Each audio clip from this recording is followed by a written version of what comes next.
नमस्कार, ओम साई राम।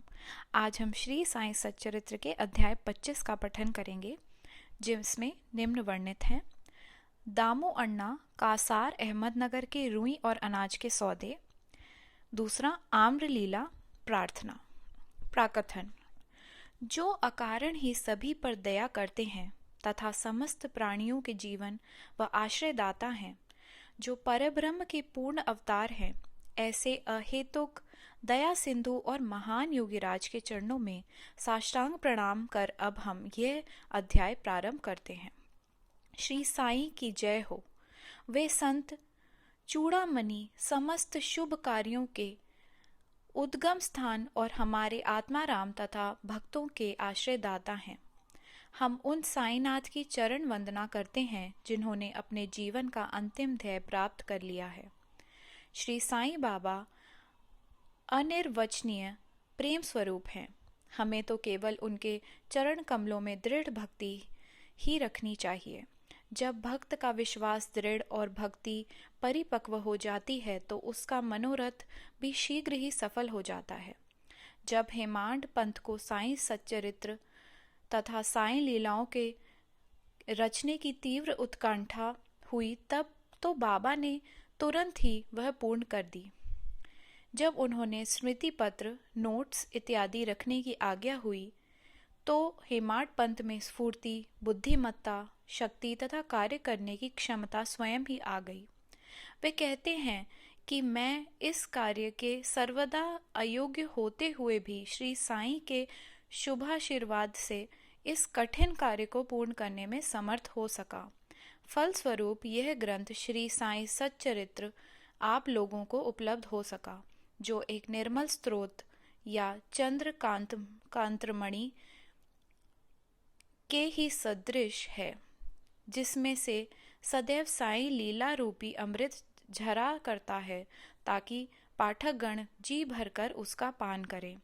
जब भक्त पूर्ण अंतःकरण से श्री साईं बाबा की भक्ति करने लगता है तो बाबा उसके समस्त कष्टों और दुर्भाग्यों को दूर कर स्वयं उसकी रक्षा करने लगते हैं। अहमदनगर के श्री दामोदर सावल राम रास ने कासार की निम्नलिखित कथा उपर्युक्त कथन की पुष्टि करती है।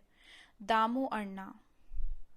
पाठकों को स्मरण होगा कि इन महाशय का प्रसंग 6वें अध्याय में शिरडी के रामनवमी उत्सव के प्रसंग में आ चुका है। ये लगभग सन 1895 में शिरडी पधारे थे, जबकि रामनवमी उत्सव का प्रारंभ ही हुआ था, और उसी समय से वह एक जरीदार बढ़िया ध्वज इस अवसर पर भेंट करते तथा वहां एकत्रित गरीब भिक्षुओं को भोजन आदि कराया करते थे। दामू अण्णा के सौदे। पहला, रुई का सौदा। दामू अण्णा को बंबई से उनके एक मित्र ने लिखा कि वह उनके साथ साझेदारी में रुई का सौदा करना चाहता है, जिसमें लगभग 2 लाख रुपए का लाभ होने की आशा है। सन 1936 में नरसिंह स्वामी को दिए गए एक वक्तव्य में दामू अण्णा ने बतलाया कि रुई के सौदे का यह प्रस्ताव बंबई के एक दलाल ने उनसे किया था, जो कि साझेदारी से हाथ खींचकर मुझ पर ही सारा भार छोड़ने वाला था। दलाल ने लिखा था कि धंधा अति उत्तम है और हानि की कोई आशंका नहीं। ऐसे स्वर्णिम अवसर को हाथ से ना खोना चाहिए। दामू अण्णा के मन में नाना प्रकार के संकल्प विकल्प उठ रहे थे, परंतु स्वयं कोई निर्णय करने का साहस वे ना कर सके। उन्होंने इस विषय में कुछ विचार तो अवश्य कर लिया, परंतु बाबा के भक्त होने के कारण पूर्ण विवरण सहित एक पत्र श्यामा को लिख भेजा, जिसमें बाबा से परामर्श प्राप्त करने की प्रार्थना की। यह पत्र श्यामा को दूसरे ही दिन मिल गया, जिसे दोपहर के समय मस्जिद में जाकर उन्होंने बाबा के समक्ष रख दिया। श्यामा से बाबा ने पत्र के संबंध में पूछताछ की। उत्तर में श्यामा ने कहा कि अहमदनगर के दामू अण्णा कासार आपसे कुछ आज्ञा प्राप्त करने की प्रार्थना कर रहे हैं। बाबा ने पूछा कि वह इस पत्र में क्या लिख रहा है और उसने क्या योजना बनाई है। मुझे तो ऐसा प्रतीत होता है कि वह आकाश को छूना चाहता है।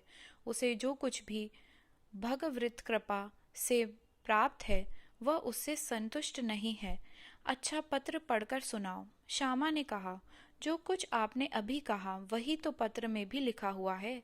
हे देवा, आप यहाँ शांत और स्थिर बैठे रहकर भी भक्तों को उद्विग्न कर देते हैं, और जब वे अशांत हो जाते हैं तो आप उन्हें आकर्षित कर किसी को प्रत्यक्ष तो किसी को पत्रों द्वारा यहाँ खींच लेते हैं।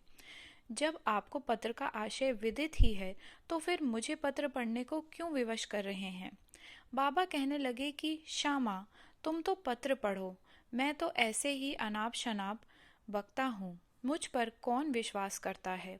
तब श्यामा ने पत्र पढ़ा और बाबा उसे ध्यानपूर्वक सुनकर चिंतित हो कहने लगे कि मुझे ऐसा प्रतीत होता है कि सेठ यानी दामू अण्णा पागल हो गया है। उसे लिख दो कि उसके घर किसी वस्तु का अभाव नहीं है, इसलिए उसे आधी रोटी में ही संतोष कर लाखों के चक्कर से दूर ही रहना चाहिए। श्यामा ने उत्तर लिखकर भेज दिया, जिसकी प्रतीक्षा उत्सुकता पूर्वक दामू अण्णा कर रहे थे। पत्र पढ़ते ही लाखों रुपए के लाभ होने की उनकी आशा पर पानी फिर गया। उन्हें उस समय ऐसा विचार आया कि बाबा से परामर्श कर उन्होंने भूल की है, परंतु श्यामा ने पत्र में संकेत कर दिया था कि देखने और सुनने में फर्क हुआ करता है, इसीलिए श्रेयस्कर तो यही होगा कि स्वयं शिरडी आकर बाबा की आज्ञा प्राप्त करो। बाबा से स्वयं अनुमति लेना उचित समझकर वे शिरडी आए। बाबा के दर्शन कर उन्होंने चरण सेवा की, परंतु बाबा के सम्मुख सौदे वाली बात करने का साहस वे ना कर सके। उन्होंने संकल्प किया कि यदि उन्होंने कृपा कर दी तो इस सौदे में से कुछ लाभांश उन्हें भी अर्पण कर दूंगा। यद्यपि यह विचार दामू अण्णा बड़ी गुप्त रीति से अपने मन में कर रहे थे, तो भी त्रिकालदर्शी बाबा से क्या छिपा रह सकता था। बालक तो मिष्ठान मांगता है, परंतु उसकी माँ उसे कड़वी औषधि देती है, क्योंकि मिठाई स्वास्थ्य के लिए हानिकारक होती है, और इस कारण वह बालक के कल्याणार्थ उसे समझा बुझाकर कड़वी औषधि पिला दिया करती है। बाबा एक दयालु माँ के समान थे। वे अपने भक्तों का वर्तमान और भविष्य जानते थे, इसलिए उन्होंने दामू अण्णा के मन की बात जानकर कहा कि बापू, मैं अपने को इस सांसारिक झंझटों में फंसाना नहीं चाहता।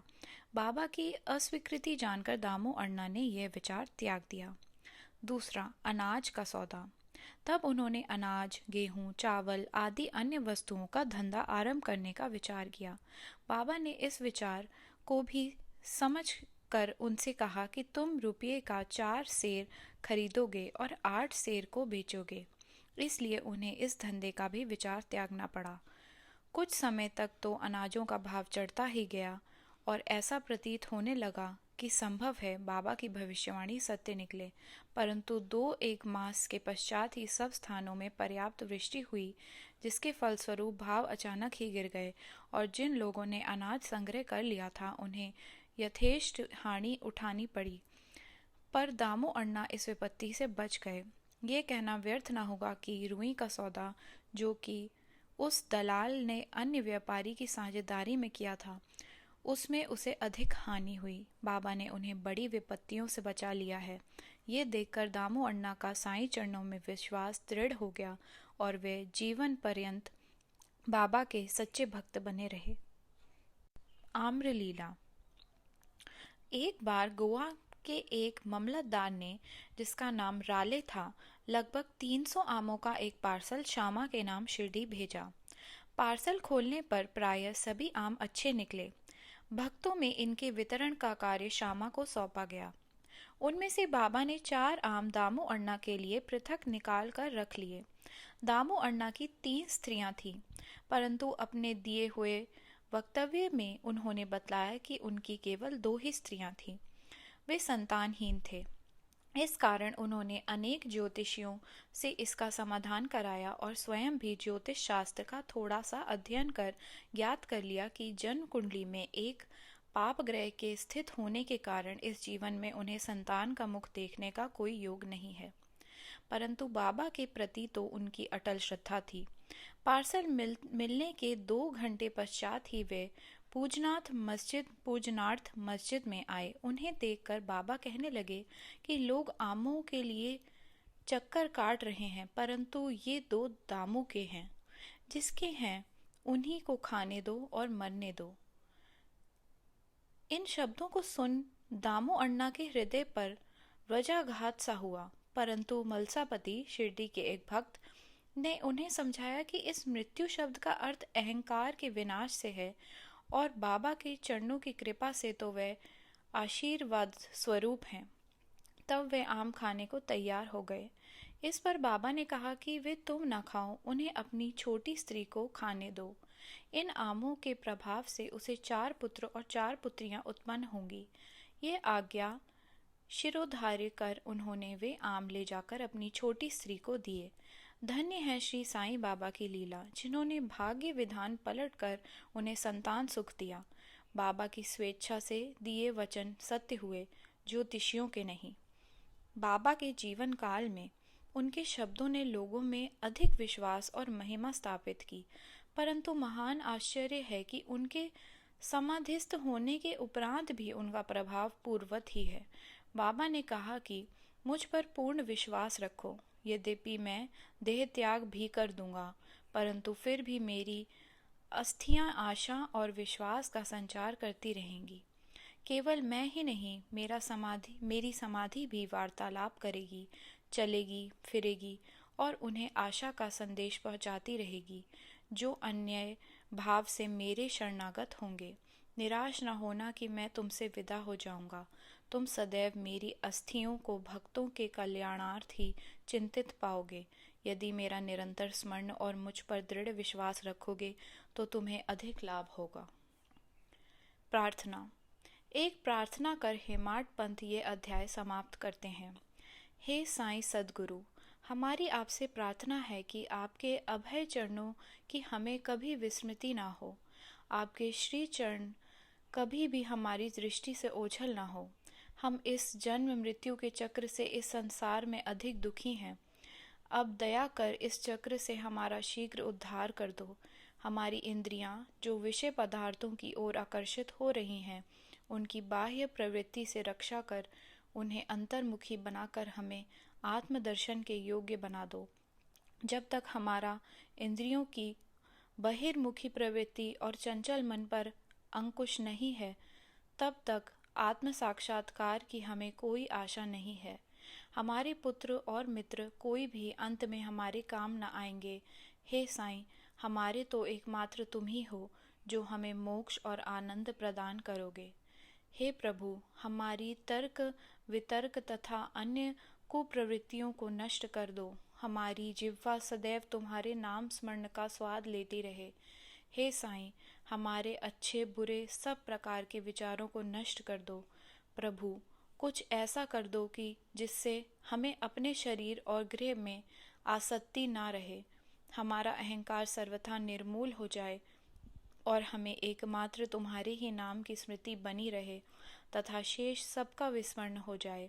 हमारे मन की अशांति को दूर कर उसे स्थिर और शांत करो। हे साईं, यदि तुम हमारे हाथ अपने हाथ में ले लोगे तो अज्ञान रूपी रात्रि का आवरण शीघ्र दूर हो जाएगा और हम तुम्हारे ज्ञान प्रकाश में सुखपूर्वक विचरण करने लगेंगे।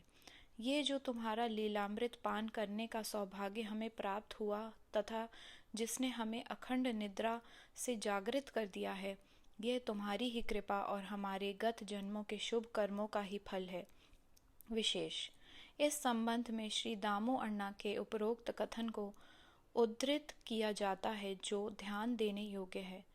एक समय जब मैं अन्य लोगों सहित बाबा के श्री चरणों के समीप बैठा था तो मेरे मन में 2 प्रश्न उठे। उन्होंने उनका उत्तर इस प्रकार दिया। पहला, जो जन समुदाय श्री साईं के दर्शनार्थ शिरडी आता है, क्या उन सभी को लाभ पहुंचता है? इसका उन्होंने उत्तर दिया कि बौर लगे आम वृक्ष की ओर देखो। यदि सभी बौर फल बन जाएं तो आमों की गणना भी ना हो सकेगी। परंतु क्या ऐसा होता है? बहुत से बौर झड़ कर गिर जाते हैं। कुछ फले और बढ़े भी हो तो आंधी के झकोरों से गिरकर नष्ट हो जाते हैं और उनमें से कुछ ही शेष रह जाते हैं। दूसरा प्रश्न मेरे स्वयं के विषय में था। यदि बाबा ने निर्वाण ले लिया तो मैं बिल्कुल ही निराश्रित हो जाऊंगा, तब मेरा क्या होगा? इसका बाबा ने उत्तर दिया कि जब मैं जहाँ भी तुम मेरा जब और जहाँ भी तुम मेरा स्मरण करोगे मैं तुम्हारे साथ ही रहूँगा। इन वचनों को उन्होंने सन 1918 के पूर्व भी निभाया और सन 1918 के पश्चात आज भी निभा रहे हैं। वे अभी भी मेरे ही साथ रहकर मेरा पथ प्रदर्शन कर रहे हैं। यह घटना लगभग सन 1910 या 11 की है। उसी समय मेरा भाई मुझसे पृथक हुआ और मेरी बहन की मृत्यु हो गई। मेरे घर में चोरी हुई और पुलिस जांच पड़ताल कर रही थी। उन्हीं सब घटनाओं ने मुझे पागल सा बना दिया था।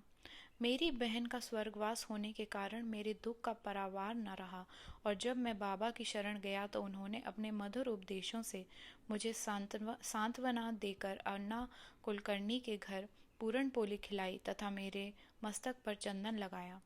जब मेरे घर चोरी हुई तो मेरे ही एक 30 वर्षीय मित्र ने मेरी स्त्री के गहनों का संदूक, जिसमें मंगलसूत्र और नथ आदि थे, चुरा लिए।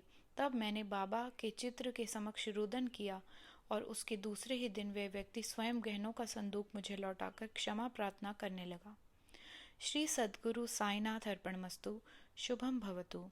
नमस्कार। ओम साई राम।